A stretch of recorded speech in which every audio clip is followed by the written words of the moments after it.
Tunazipekechua, tunazichakata, tunazijadili kwa pamoja taarifa za kimichezo kutoka hapa nyumbani Tanzania. Hii ni Kobe Media, YouTube, Instagram, Facebook, Thread, X, tunapatikana hivyo @KobeMedia. Merito Abu Bakri mwana Juma Abu Bakri, na hapa niko na IG Hassan Hamza, mpiga pasi za marido wa Kobe Media. Safi kabisa, safi wangu.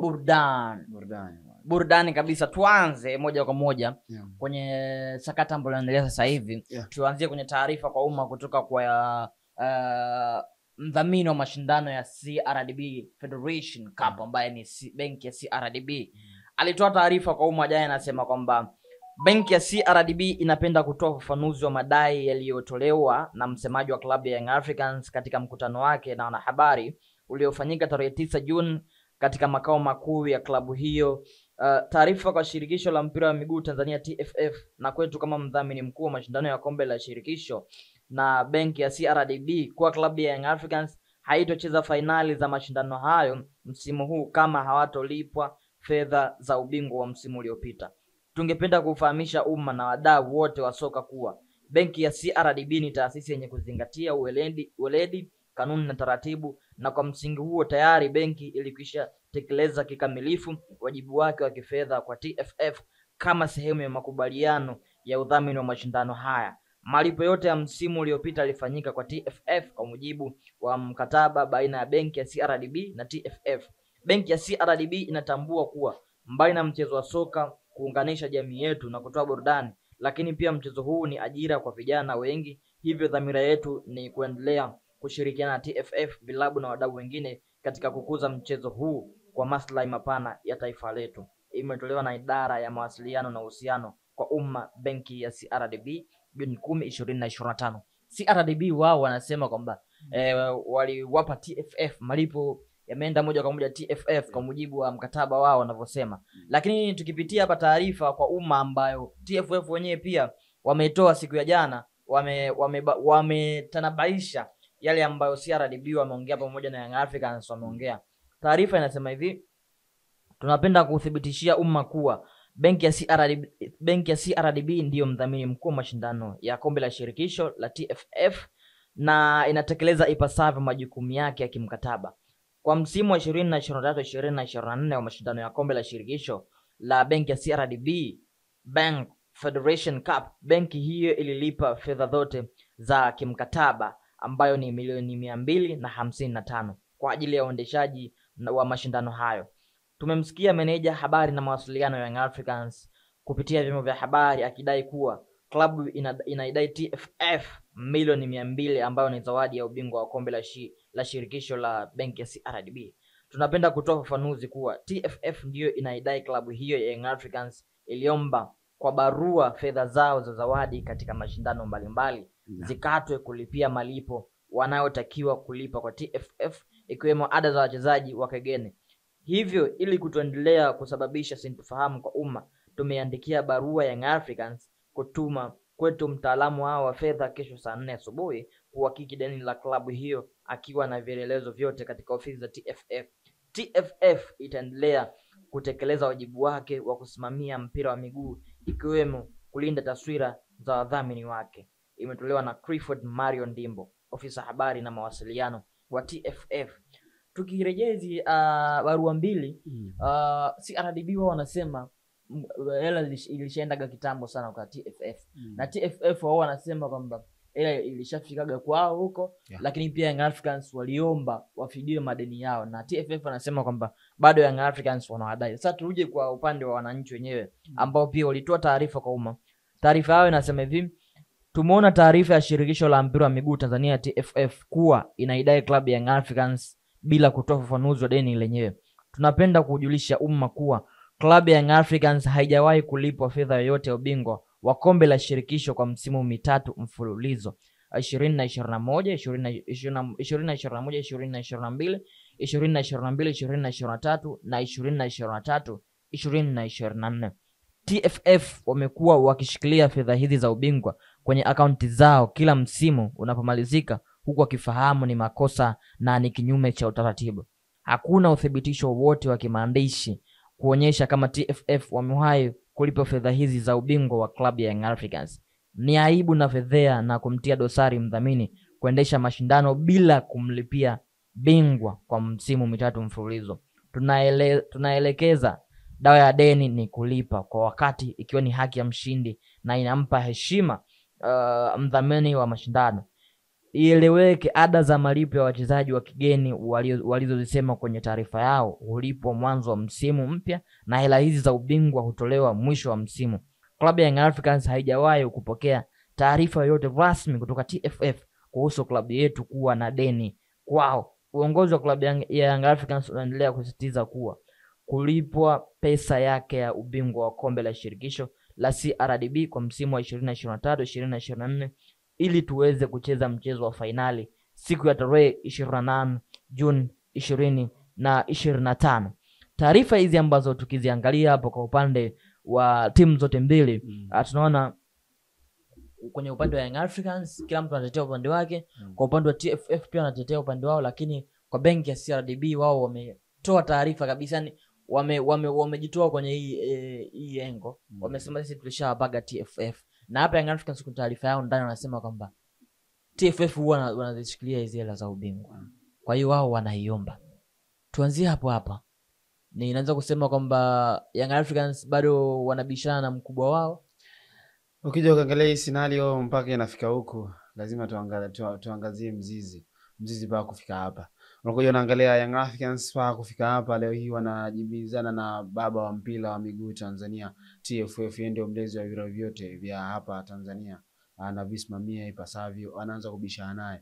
Unakuja unaangalia chanzo ni nini na sababu ni nini. Sababu inakuja kwenye Machi 8, mchezo wa Simba na Yanga ulioahirishwa umeibua baadhi ya vitu vingi sana. Kana kwamba ule mchezo ungechezwa tusingejua leo hii kama Young Africans kwa misimu mitatu yote alikuwa anachukua CRDB, alikuwa haribi fedha yake. Leo hii tusingejua kama Young Africans anadaiwa na TFF. Kuna madeni na barua ambazo wameandikiana. Kwa hiyo unakuja unaangalia hususan kwa Young Africans wamekuwa, yani mimi nasema hawana uweredi juu ya ile swala, manake wanajibizana na baba mtoto anajibizana na baba yake, na ukisha unaangalia mtoto anajibizana na baba yake, anajibizana huku, huyu anatoa hichi, huyu anatoa hichi, huyu anatoa hichi, huyu anatoa hichi. Na hayo yote sio kwa maslahi mapana ya soka letu, maana ukija ukaangalia kama angelikuwa anafanya hayo yote kwa maslahi mapana kwa ajili ya mpira wetu, ni vile ambavyo kuna baadhi ya vitu vingi sana angevikemea na angesimama front hii kama Young Africans. Hata angeanzia kwa ile swala la Machi 8, wangesimama front na Simba Sport Club kuhakikisha wale watu ambao waliofanya Simba asifanye mazoezi wanawajua na wenyewe wote wanakuwa front, wanakuwa kitu kimoja. Hapo tungejua kuwa Young Africans anasimamia ana nia nzuri na soka letu, anasimamia miongozo mizuri ya soka letu. Ila unakuja naangalia mara baada ya mchezo kuahirishwa, kwanza Young Africans walienda kasi kudai alama zao 3. Wametoka kasi wakarudishwa, wakaambia waanzie chini. Kuanzia chini ambao yule ambao anagombana naye waanzie kwake. Yeye ndio mwenye kijiti afu anagombana naye. Mwenye kijiti akatoa tarehe ya mechi. Mara baada ya kutoa tarehe ya mechi husika, mechi ya mrudiano, unaona vitu vingi vimeanza kuibuka kama hivyo CRDB. Sasa hivi Young Africans wamebadilisha upepo na sio mechi tena ya Kiporo na 184. Sasa hivi ni madai juu ya kombe la CRDB ambao yeye ni bingwa, anadai fedha yake. Unaona kama Young Africans uongozi wao haujatumia ready kwa ile swala. Wenyewe angekaa kimya tu wakalimaliza kwanza ile swala lao la dabi, wasingeibua swala jingine. Unaona dabi imezalisha kitu kingine ambacho sasa hivi bado tayari kina mlolongo mkubwa sana, na pia vile vile wana finali wa msimu huu dhidi ya Singida Black Star, wanatishia tena kutokwenda kucheza. Kwa hiyo unakuja unaangalia Young Africans siku hadi siku na baadhi ya vitu wanakuwa wanavizalisha. Leo hii hapo tena kwenye issue ya dabi, leo hii wapo kwenye issue ya CRDB, wanadai fedha zao kwa misimu mitatu. Imagine kama mchezo ungechezeka, tungejua Young Africans hajalipwa kwa misimu mitatu alikuwa bingwa, tusingejua hilo. Tungejua kama anadaiwa na TFF anamdai Young Africans, tusingejua hilo. Kwa hiyo unakuja unaangalia Young Africans kwanza anafanya kwa maslahi yake mwenyewe, kwa kudefend baadhi ya vitu vyake vingi. Unakuja unaangalia hata hii scenario ambayo inaendelea sasa hivi, kana kwamba Young Africans wamekuwa smart, wangetoa tu barua moja kama ile waliotoa barua moja bana, tusinadaiwa hivi na hivi na hivi, afu wangeachana nalo, au wangeachana nao tu wasingeligusia ile swala, wangepambana na dabi mchezo ili uweze kuchezwa, yale madai yao ambao walikuwa wanataka yafanyiwe kazi ili mchezo uweze kuchezwa. Sasa hivi wanapambana na vitu viwili, wanapambana na dabi pia vile wanapambana na fedha zao za CRDB. Yani wanapambana na bodi ya ligi, wanapambana na TFF. Nao wote ndio father wa mpira wetu hapa. Bodi ya ligi anasimamia ligi yetu ambayo imefanya vizuri almost kwa misimu yote. Yanga anachukua ubingwa back to back kwa hamna kelele. Unaona TFF pia wanasimamia soka letu vizuri. Unaona tunawakilisha vizuri AFCON team yetu taifa back to back. Wachezaji wetu wa ndani wakina Suleiman Mwalimu, wakina Simon Godin Suva anacheza kwa mipaka nje ya mipaka ya Tanzania. Hayo yote ni maendeleo ya soka letu hii ambayo nani anasimamia? Ni father yetu ambao ni TFF ambao anasimamia vitu kama hivyo. Kwa hiyo leo hii unagombana na watu wote wawili. Kwa hiyo mimi najaribu kujiuliza maswali au kutaka Young Africans wajitathmini juu ya hili. Maana yake hii ngoma imeenda paka extra time unajua.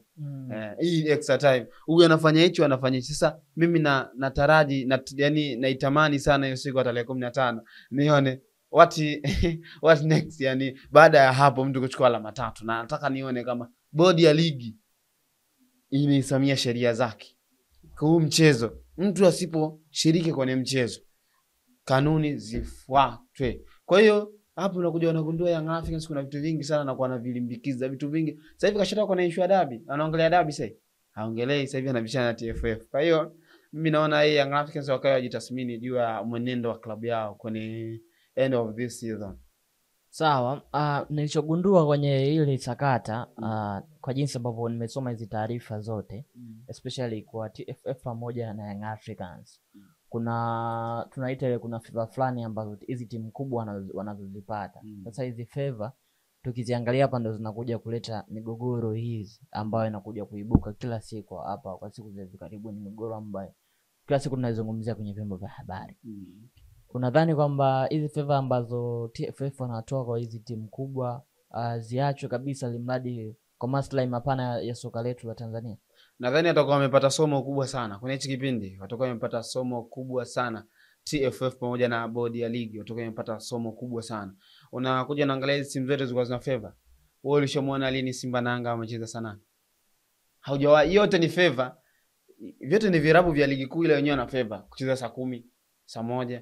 Dodoma Mashujaa wanacheza saa 8 jua kali wenyewe hawezi kucheza. Umeona? Hiyo yote ni favor ambao wanawapa hivi vila vyetu vikubwa. Simba na Yanga wanapa favor kubwa hii. Hawachezi saa 8, hiyo yote favor. Wakisimamia kanuni lazima kama saa 8 mbungi ipigwe saa 8. Hii yote kuwapa favor. Sasa hivi mtoto mmoja anampanda kichwani babake na kumshikashika ndevu.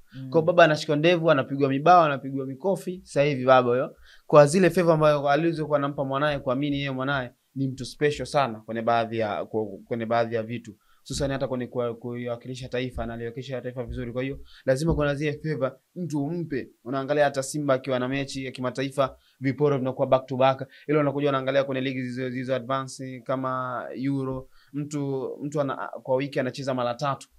Hapo ndani ana michuano ya kimataifa, either Europa League au UEFA Champions League. Lazima acheze. Viporo na kwa sababu vingine unaangalia Simba na Yanga kama ana mechi ya kimataifa anapata 1 week ya kurelax, kupumzika. Unaona? Ukija ukaangalia kwenye mataifa ambayo yanaendelea mtu hawezi kupata wiki moja kurelax. Anacheza back to back na ile michuano anacheza. Hiyo yote ni favor. Bodi ya ligi inawapa favor vile vitu viwili. Sasa zile favor ambazo wanawapa leo hii umeona zile favor ambazo wanazidi kuwapa. Zile favor ni wajibu wao kuwa anapata kila siku. Mmoja akikosa ile favor, umeona Young Africans amekosa ile favor. Sawa, kakosa favor mchezo, kwa nini uelishwa match 8? Favor kakosa. Kama akosa favor, anaamini ni haki yake kupata ile favor. Ndio maana unaona anazidi kuibua vitu vingi. Ile favor wasingekuwa wanapewa hawa ile favor, sure tusingefika huko ambako tunakofika. Sheria zingefuatwa, busara zitakiwa kutumika. Yaani muda wa busara unafunika hivi pap, unaacha nazo busara. Busara zisitumike hata kidogo. Maana yake busara ndo zinapeleka soka letu hili. Sasa hivi kila mtu anazungumzia hii masuala yanayoendelea. Leo kimeibuka hichi. Kwa zile favor matokeo yake ni haya. Sawa. Walikuwa washikaji, sasa hivi wamekuwa chui na paka. Umeona? Kwa zile favor zina athari yake ndio hiyo. Kwa ili swala natumaini swali likipita salama. Sure. Utasikia Simba na Yanga anapangiwa mechi saa 8 na wanaenda kucheza. Kanuni zitafuatwa ipasavyo. Ni somo pia ametoa. Masuala ya favor tuyaache. Tuendeshe mipira yetu kanuni na sheria za soka. Sawa, burudani kabisa. Ulikuwa ni uchambuzi ya kinefu, anakuambia tuache masuala mazima ya favor kupendelea, lakini tufuate kanuni na sheria za mpira wa miguu Tanzania. Hii ni Kobe Media, YouTube, Instagram, Facebook, Thread, X, tunapatikana hivyo. endelea kuenjoy.